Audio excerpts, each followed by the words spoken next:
This contains content from one of our Patterns of Evidence Collector's Edition box sets.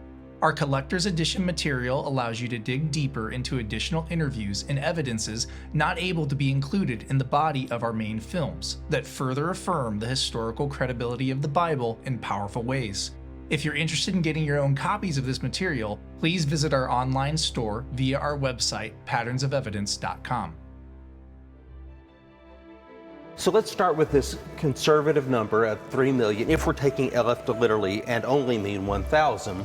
At the time of the conquest then, that means you're going to have 3.6 million Israelites. Now Tim, we know that in Canaan, there are only about 40 to 50,000 Canaanites.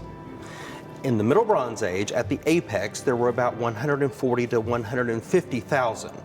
They've had a major population decline that's gone on during the Late Bronze Age, and so we only have, these city-states are hanging on. They have a capacity to hold a much larger number of people than are actually inside them at the time. So we have then 3.6 million Israelites versus 45,000 Canaanites. Now the problem is that Deuteronomy 7:7 says that I did not choose you because you were greater in number than all these other nations, but because you were fewer in number for them. So what I want to ask you is this: where is really the Hebrew view? Is the miracle on the parting side, or is it on the conquest side? The smaller the number of Israelites, the greater the miracle on the other side. Because if we outnumber them 800 to 1, which really is the Hebrew view and the Egyptian view then? If there are 45,000 Canaanites, and I don't know anyone who's seriously suggesting that there weren't, then we have to understand it in that light too. Well, I know that some people say, well, I didn't choose you because you were the largest. Was that given when it was Abraham and his family? In other words, some people have said it's earlier when that prophecy was given, not later. If you read, though, the verse before it and the verse after it, I think that the context points to their specific time. But even if it didn't, let's just say, where's the larger miracle? Do we want to give God the glory of this incredible conquest, or was the real miracle that he brought this massive number of people out and sustained them? There are two major points to Dr. Stripling's thinking. First, according to most archaeologists, the population of Canaan was only about 45,000. And second, the Bible stipulates that the Israelites had lower numbers than the nations found in Canaan. There are concrete statements in the Bible that suggest that Israel was not a huge population. I'll read just a couple from Deuteronomy chapter 7, but it occurs at other places. It occurs in chapter 4, in chapter 9, in chapter 11, and then it occurs, there's a section in Exodus 23, and so forth. This is Deuteronomy chapter 7, so they're probably sitting up there in the plains of Moab, getting ready they're at the end of the 40 years. When the Lord God brings you into the land which you are entering to take possession and clears away the nations before you, and then it mentions these 7. The Hittites, the Girgashites, the Amorites, the Canaanites, the Perizzites, the Hivites, and the Jebusites. 7 nations greater and mightier. The word for greater has to do with numerical strength. 7 nations together are said to be greater than the Israelites. Demographics in Canaan. Okay, there's a way that scientists have created a way to figure out population based on occupied acreage.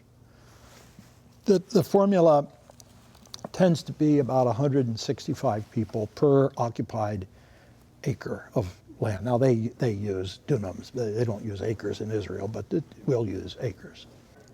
It is on that basis that population estimates inside Canaan at about 1200 BC would be approximately 25,000 people. That population then tripled in 200 years, up to about 75,000, and then doubled again in the next 200 years. So we have millions of people moving. So in other words, you see, Moses is saying to the Israelites, I wasn't obligated to pick you because you were any bigger or any stronger. You weren't. And it goes on. In fact, it gets, it was not because you were more in number than any other people that the Lord placed his love upon you and chose you. This is 7:7. It was not because you were more numerous. And then he says in 17, these nations, again talking about the seven, they are greater, and that word is numerical greatness. In other words, there is a whole theme that is recited in Deuteronomy 4, 7, 9, 11, Exodus 23. There is a whole theme inside the Bible that suggests that Israel was a little bit smaller and not a little bit larger. I remember that, yeah. It's not just in one text and not just in one book. It's pretty thematic. I didn't realize how important these verses were for views favoring smaller numbers of Israelites. However, looking more closely at Deuteronomy 7:6 and 7, it does say of Israel that they are a people holy to the Lord, and that they were few in number when God chose them. This fits the idea of the family being originally chosen at the time of Abraham, when its numbers were few, and God promised him the land, and that he would multiply his offspring. This idea is also supported by Moses' writing in Deuteronomy 26:5, where it reads, "A wandering Aramean was my father, and he went down into Egypt and sojourned there, few in number, and there he became a nation, great, mighty, and populous." This again supports the interpretation that there were few in number when they were chosen, and then had very large numbers by the time of the Exodus. But Deuteronomy 7:1 does seem to indicate that the nations of Canaan were more numerous. Does this mean that the Israelites were few in number, or that Canaan's population was much larger than generally believed today? Dr. Titus Kennedy of Biola University has done a meticulous reassessment of the current evidence for Canaan's population. Kennedy found that the city of Hatzor alone may have had around 45,000 people. He notes that ancient Canaan was much larger than the modern borders of Israel, based on the physical evidence at over 700 archaeological sites. He estimated Canaan's population during the Late Bronze Age at around 600,000, and this may be underappreciating tented populations, which leave little evidence behind. The number of Canaanites would have been much larger if the exodus and conquest of Canaan occurred earlier during the Middle Bronze Age, as proposed by Egyptologist David Roll and others in my film, Patterns of Evidence, The Exodus. This fits the idea that Canaan's numbers dropped at the end of the Middle Bronze Age because of Israel's conquest of the Promised Land. And these numbers are based only on evidence that's been unearthed so far.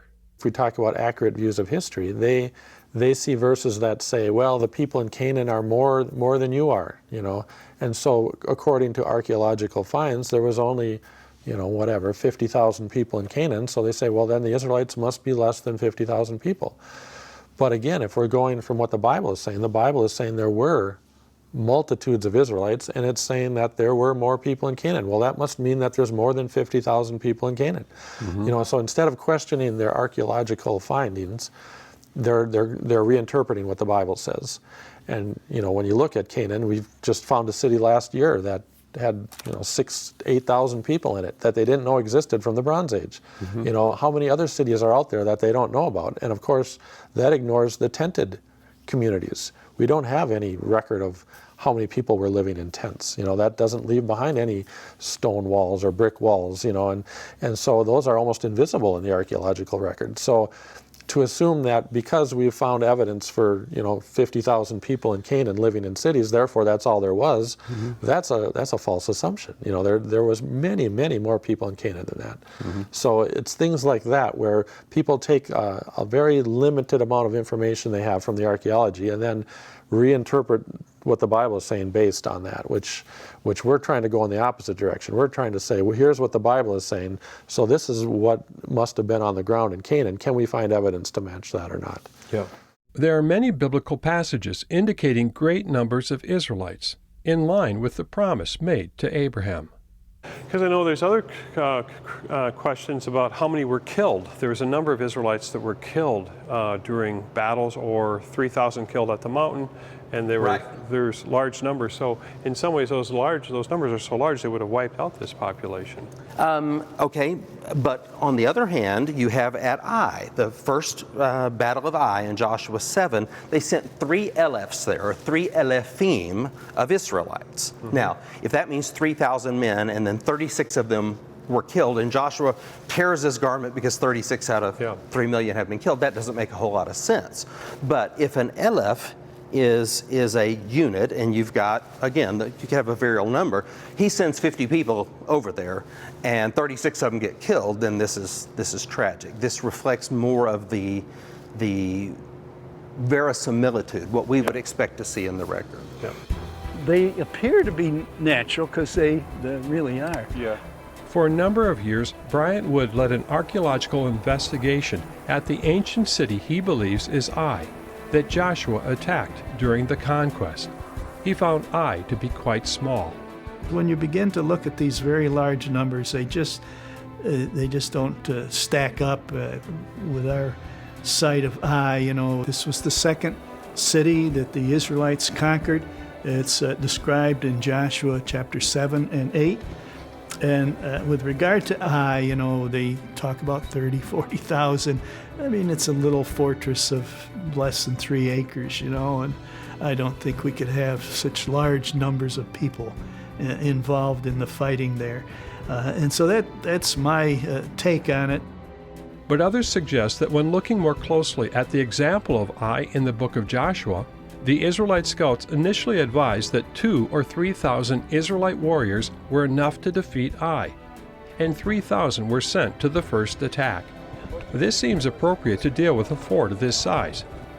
Capturing forts was very difficult, and a fort with 120-yard walls on each side could easily house hundreds of defenders in times of invasion, when its numbers would have swelled with people from the countryside, seeking shelter. 3 squads, perhaps totaling about 30 Israelites, does not fit this narrative as well as 3,000 does, especially when considering that 36 were said to have been killed in the first attack. As with Egypt, our current archaeological understanding of Canaan only tells part of the story.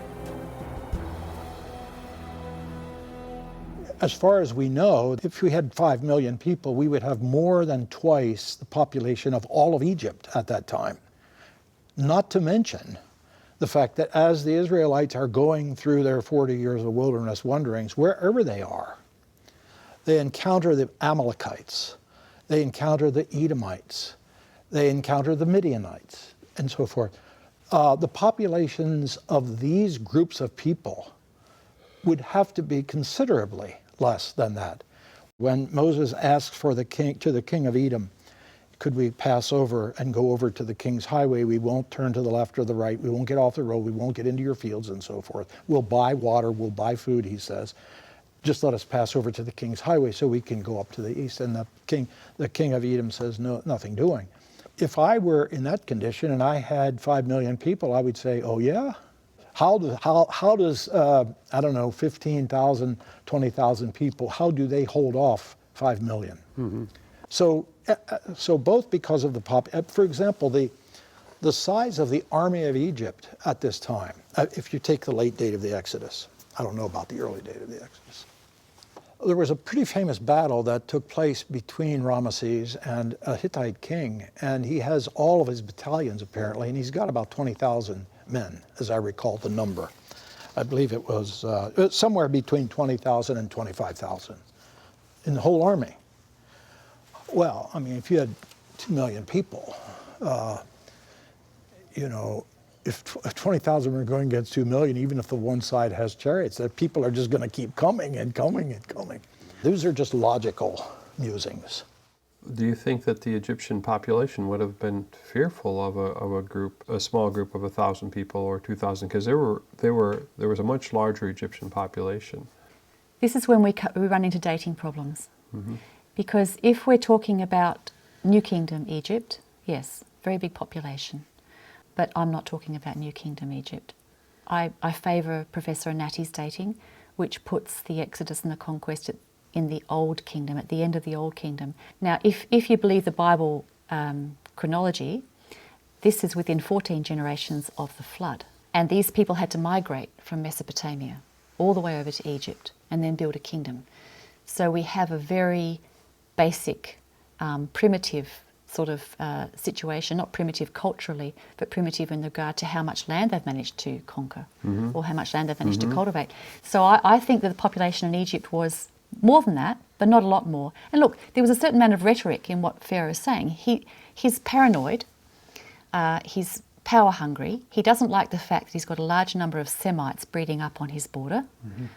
And he says to his people, they're going to join with their enemies and they're going to knock us off.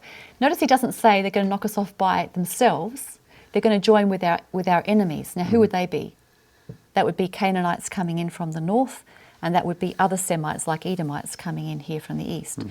He knows they can't do it by themselves. So they're not more than the Egyptians. They're just a sizable and alarming population on the eastern border. In other words, during the time of the Israelites living in the land with Shiloh and all that, what you're saying is that you're not seeing the archaeology for 24 million Israelites spread across the land. No. And in fact, in Egypt, everyone agrees that there were 3 million people in Egypt at the time of the conquest. So how can there be 3 million Israelites when there are only 3 million people in Egypt at the time? But then the question would be is, why in the world would the Egyptians be fearful of 14,000 people if there's 3 million? Okay, 14,000 slaves, a slave revolt of 14,000, that's serious. Even today, an army of 14,000 people, that's serious. I'm just saying that's what that's. Oh, but the Egyptian army, I'm talking total population, the Egyptian army only had 25 to 40,000 people in it. So if you have an army of 25,000 and then you've got a major revolt on your hand, presents a serious threat, especially when God is on their side and he's opening up the doors for them. The question of numbers of the Israelites, a lot of people have a really difficult time that there were millions of people going out. What people are wanting to do is narrow this language of Aleph in the census lists, which are only about the military men, 20 and over, narrow that to mean a military company, a military grouping. But if we do that, we end up with very, very small Israelite population that I struggle to understand would have brought any fear to Pharaoh or any fear to Moab. The Bible emphasizes the multiplication and spread of the Israelites throughout the land of Egypt. A new Pharaoh arises, and he doesn't remember Joseph. He enslaves the people because they're becoming too numerous and becoming a threat. So he puts them to work and embitters their lives, building store cities of Pithom and Ramses, and makes them create bricks out of mud and straw.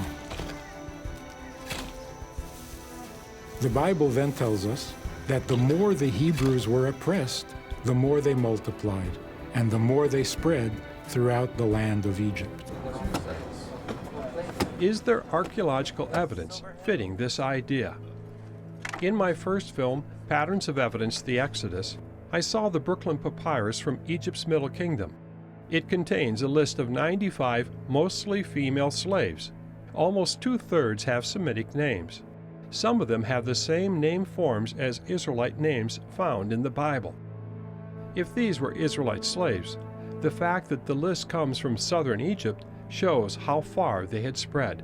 And having so many at a single estate makes one wonder how many lived where the Israelites were centered, in the northern delta region of Goshen, where due to wet conditions, no papyrus records have been found. From that first film, the intriguing evidence of a Semitic population at the pyramid settlement of Kahun in central Egypt also fits the Bible's account of Israelites spreading throughout the land. In Exodus 1:9, Pharaoh said to his people, "Behold, the people of Israel are too many and too mighty for us."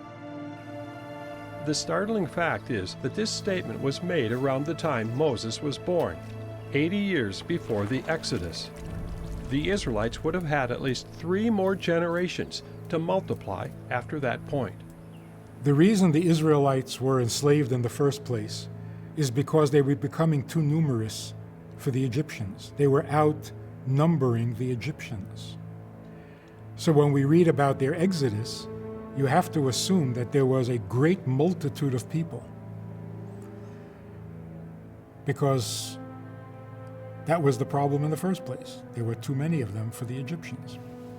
In Goshen, physical evidence of the Semitic population of Avaris alone was nearly twice the 20,000 figure proposed by the Egyptian view for all the Israelites involved in the Exodus. The Austrian Archaeological Institute excavates in Tel Taba since 1966, and it's a lifetime of excavations. We uncovered the remains of a huge town of 250 hectares with a population of approximately 25,000 to 30,000 individuals. The site is well known in literature as Avaris, the capital of the Hyksos. These were people who originated from Canaan, Syria, Palestine. Originally, they may have come here as subjects of the Egyptian crown, or with the blessing of the Egyptian crown, as specialized settlers coming into Egyptian services like soldiers, trading agents, and even Egyptian officials. But obviously this town originally enjoyed something like a special status, like a free zone, if you could imagine something like that. Avaris may be the tip of the iceberg. How many sites would there have been? You've got a good many settlements, 20 or more settlements, where we know there were Semitic populations. The Egyptians would have called them Asiatics, which would fit the land of Goshen, where the Bible says the Israelites were settled. Many of these have not been fully excavated yet. There's certainly plenty of evidence for Asiatic, i.e. Semitic settlement in that area in Egypt at a time that would fit the biblical accounts of Joseph and the arrival of the tribes leading up to the Exodus. As with Canaan, our current archaeological understanding of Egypt only tells part of the story. How much of the Israelite population may have been in the field keeping their huge flocks and herds, rather than living in brick-walled houses in cities? I look forward to new finds in the years ahead that will add insight to this debate.